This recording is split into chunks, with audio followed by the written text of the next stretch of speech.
Les habitudes mentales. Extrait de Thich Nhat Hanh.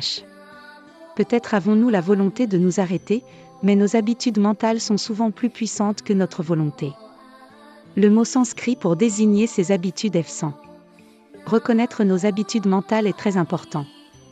Elles peuvent nous avoir été transmises par plusieurs générations d'ancêtres, et nous les avons nourries et renforcées. Ces habitudes sont très puissantes. Nous ne sommes pas stupides, nous savons bien que dire telle chose ou agir de telle manière peut détruire nos relations. Et pourtant, au moment critique, nous le faisons quand même, ou nous le disons quand même. Pourquoi ? Parce que la force de l'habitude est plus grande que nous. L'habitude nous pousse, même si nous voulons nous arrêter, elle ne nous en laisse pas la possibilité. Alors nous finissons par dire ou faire ce que nous ne voulons pas dire ni faire, et nous le regrettons ensuite.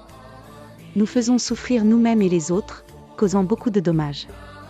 Nous faisons le serment de ne plus recommencer, et pourtant, nous répétons encore et encore les mêmes erreurs, parce que c'est la force de l'habitude qui nous pousse.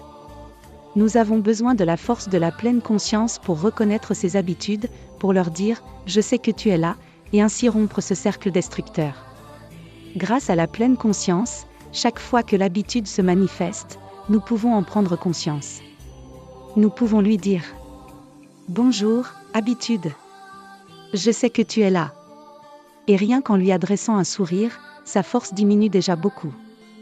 L'énergie de la pleine conscience et de la concentration nous aide à identifier ces habitudes et à ne pas nous laisser dominer par elles.